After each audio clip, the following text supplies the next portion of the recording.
Hello everybody, welcome back to the channel where we talk about vinyl records.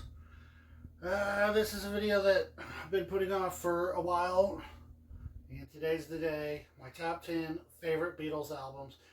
Now, this is not a list of the top 10 greatest Beatles albums. I don't even want to try and get into that territory. It's hard enough to pick my 10 favorite. As everyone knows, there was 13 studio albums by the Beatles during their career, and I am in my list. I'm also throwing in the Past Masters, which is just their singles. As you know, their singles weren't put out on any of the albums; they were released separately, and then later they compiled them all into the Past Masters album. I'm throwing it in here, putting it in my top 10 because it is one of my 10 favorites. So, I guess let's just get started. My number 10 most favorite Beatles album is Beatles for Sale. This is a great album, even though it's only my 10th favorite. I mean, you got some great original songs by Lennon McCartney, like No Reply, I'm a Loser, Babies in Black, I'll Follow the Sun, 8 Days a Week. Pretty good songs. I got a couple of reasons it's only my 10th favorite. For one, there are a lot of cover songs on here, and as good as songwriters as Lennon McCartney are, I always take off for cover songs just because I'd rather hear Lennon McCartney. I feel like the songs they write are better than the songs that they're covering.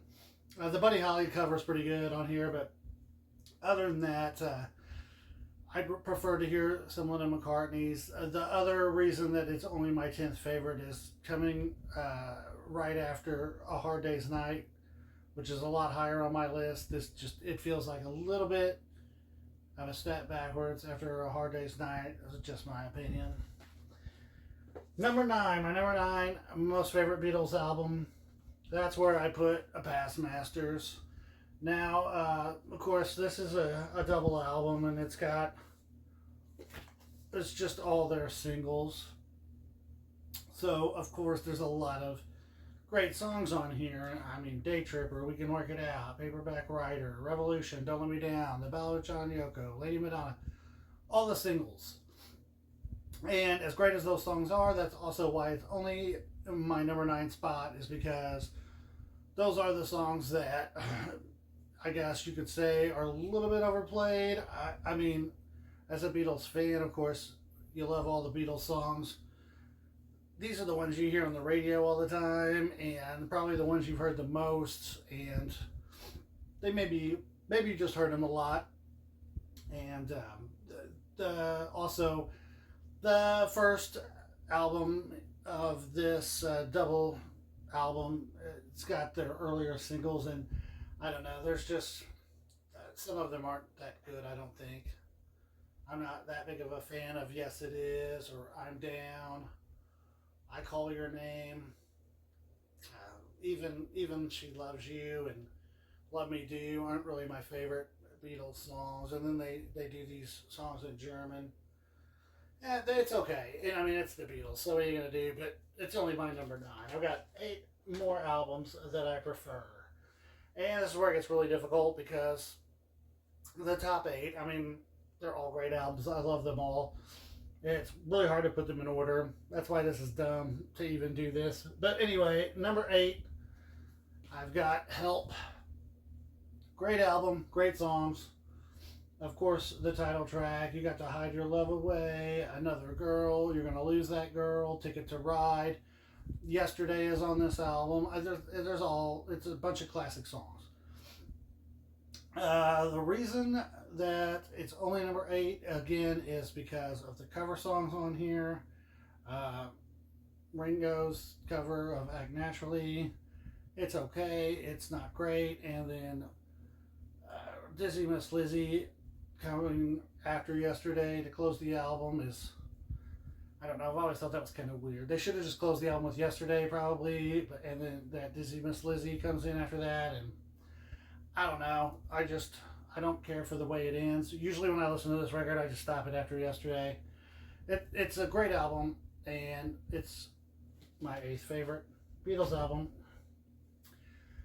Up next, at number 7, my 7th favorite, it is Sgt. Pepper's Lonely Hearts Club Band. This, of course, is a groundbreaking album and a very important album in the history of music and for pop culture, etc. As far as the songs go, it's only my 7th favorite. Of course, the opening title track is awesome, and then the closing track, "A Day in the Life," is one of the greatest songs ever written. It just gets a little bit there in the middle. I don't know. It's just I lose interest sometime around "She's Leaving Home." I really don't like "When I'm 64." Lovely Rita's pretty decent. I like that piano solo. I like John's songs on here. I like "Mr. Kite" and "Lucy in the Sky." It's a great album. It's their albums are so good. I got 6 more that I prefer on top of that. So up next at number 6, "Hard Day's Night." This one is I'm pretty sure this is the only Beatles album out of the 13 where every song was written by Lennon McCartney. So it's got that going for it. And the songs on here are really great. "Hard Day's Night" is one of the all-time great openers. "I Should Have Known Better." I've always liked "Tell Me Why." And there's really not a bad track on here. But also, there's not really any tracks that are going to completely blow you away. I mean, besides "A Hard Day's Night," they're all great songs. It's nothing too groundbreaking here. And that's why it's right here in the middle at number 6. Great album. My 6th favorite. All right, top 5 now. My 5 favorite Beatles albums. You can see where this is going, I guess. Number 5, I've got "Magical Mystery Tour." This album has some of my favorite Beatles songs on it, but as high as those highs are, there's some pretty I wouldn't say lows, but there's a few tracks on here that kind of drag it down. "Flying," their only instrumental they ever did, it's okay, but it's nothing that's nothing too impressive. "Blue Jay Way," it's fine. I've never liked "Hello Goodbye." I don't like that song. I don't like the lyrics. But on the other hand, you've got "I Am the Walrus," "Penny Lane," "Strawberry Fields Forever," "All You Need Is Love." Just some classic, just all-time great Beatles songs.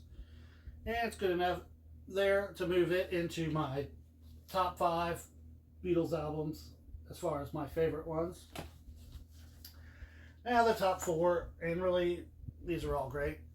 So hard to pick favorites out of here. But I did it anyway. My number 4, "Rubber Soul."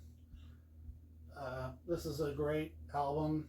If this is your favorite, I can get on board with that too. A lot of times, this was my favorite album. We've got "Drive My Car," "Norwegian Wood," "Nowhere Man," "In My Life." I mean, really, there's not a bad track anywhere on here.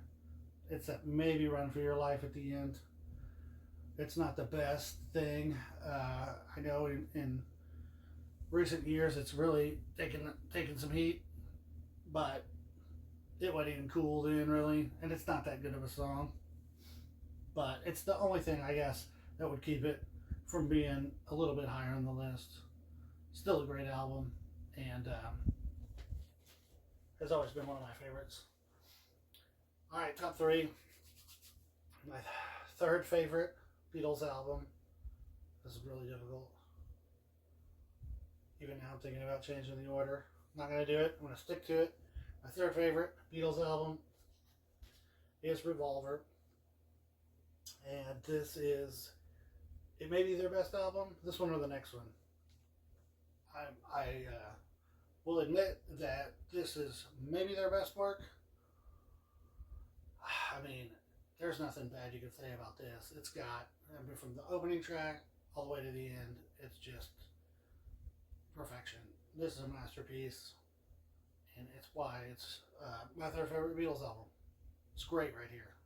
Almost perfect. Coming in at number two. I know I said Revolver, maybe their best album. I actually think that it's probably this one. Their best album, their finest moment, Abbey Road, the last album they recorded. And I think they knew they were going to break up, and they wanted to put out a statement piece right before the end there.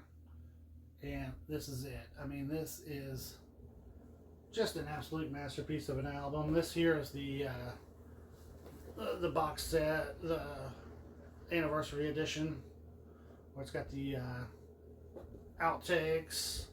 It's got tracks that were left off, that whole business. It's the Giles Martin remaster. Sounds phenomenal.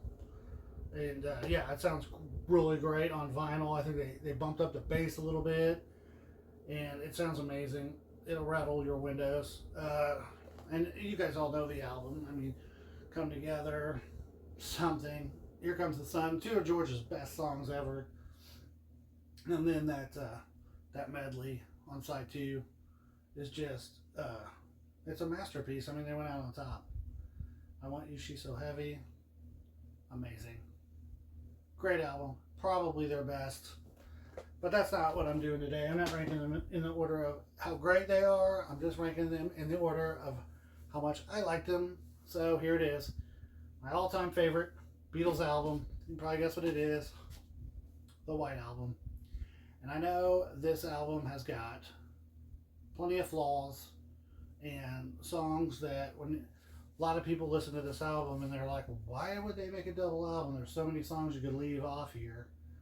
And I know it doesn't make any sense, but I actually kind of like that about this album, that it's not, it doesn't flow that great. It sounds like four different people in four different studios making four different albums, and they just threw the songs together.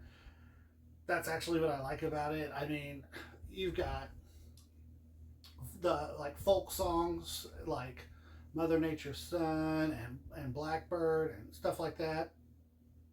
And then you've also got just the hard rockers like Back in the USSR and Birthday and Helter Skelter. You've got some of John's greatest with I'm So Tired and Happiness is a Warm Gun. George's While My Guitar Gently Weeps. And just the styles of music change from song to song. It's so weird. Whatever Revolution 9 is, I mean, it's just, this is the album. This is the only album that you could put that kind of stuff on, and it somehow works. I know it doesn't make any sense that this would be my favorite album, but it is, and I'm sticking to that. So anyway, let me know what your favorite Beatles albums are. It's different for everybody, I think. And next week I'm going to be back to do my top 10 favorite Rolling Stones albums. So come back and watch that. It'll be just as big of a disaster, I promise. Anyway, we'll see you next week. Thanks for watching. Take care.